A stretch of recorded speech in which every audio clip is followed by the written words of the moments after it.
Maintenant, on va voir la poursuite de la réaction inflammatoire.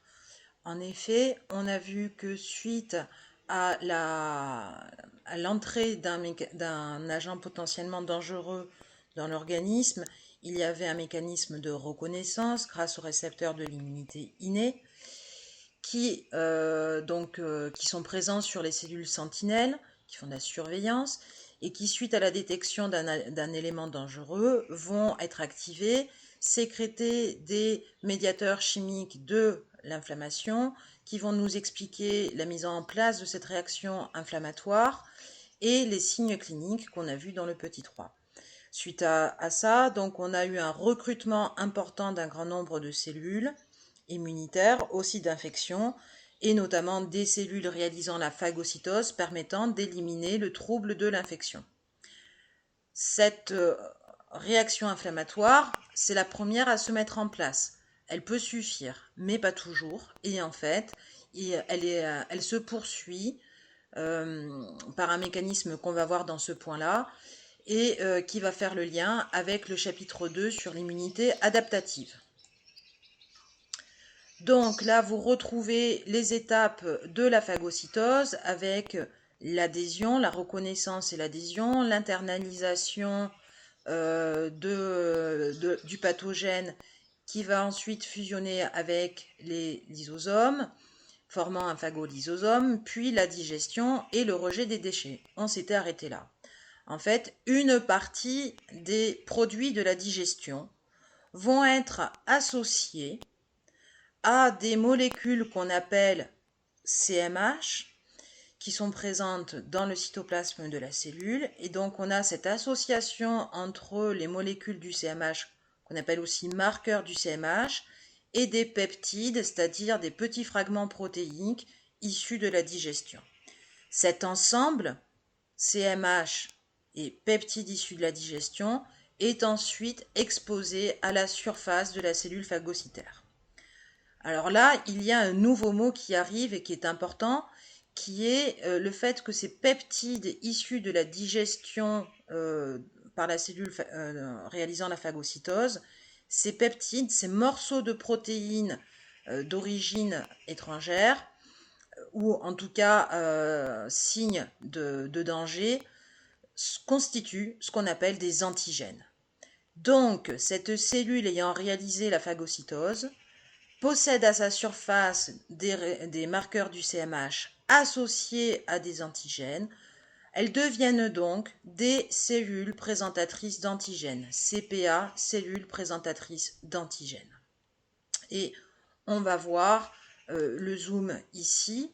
Donc vous avez là la surface de la cellule, le marqueur, la molécule du CMH qui est ici à la surface et qui va présenter un petit fragment protéique, un peptide, d'origine étrangère, appartenant au départ à un agent potentiellement dangereux qu'on va appeler antigène. Donc on a bien CMH antigènes qui sont associés et notre cellule phagocytaire qui est devenue une cellule présentatrice d'antigènes. Qu'est-ce qui se passe ensuite? Eh bien, on a eu par exemple une infection au niveau de la peau, là au niveau de la main.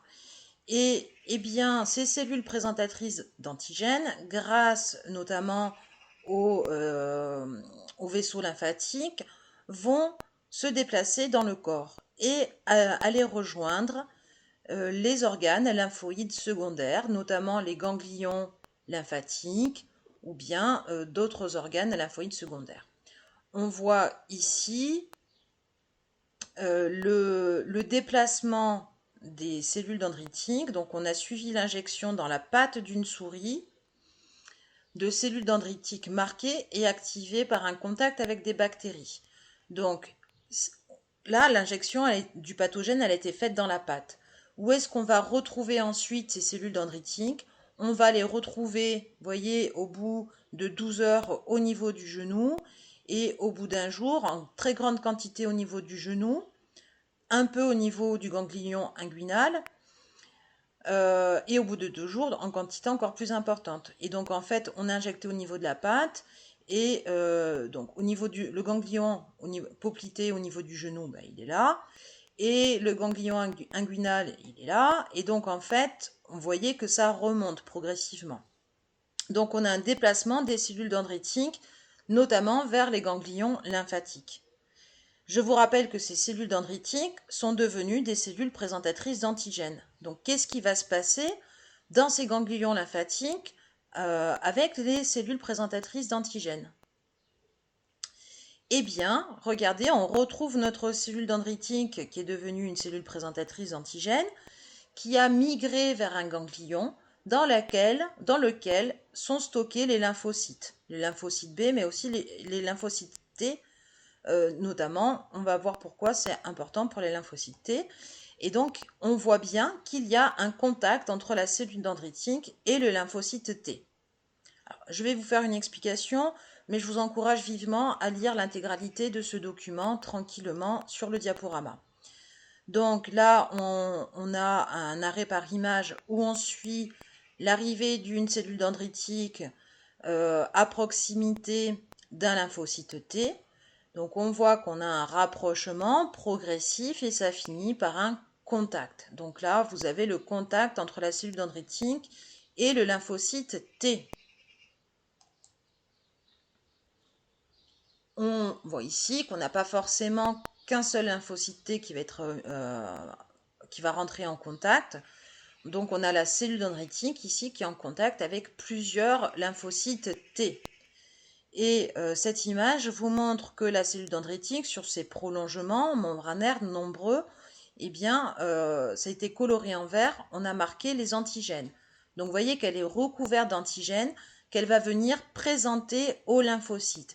Et c'est obligatoire pour les lymphocytes T d'avoir cette présentation de l'antigène, on le verra dans le chapitre 2. Donc ici, vous voyez un exemple de coopération cellulaire entre une cellule dendritique, cellule de l'immunité innée, qui suite à la phagocytose va exposer les antigènes associés au CMH à sa surface et donc venir présenter ces antigènes aux lymphocytes. Et c'est ça qui va permettre la mise en route de la réponse immunitaire adaptative. S'il n'y a pas ce contact avec les lymphocytes T, ça ne peut pas se faire. On verra ça en détail, je le répète, dans le chapitre 2.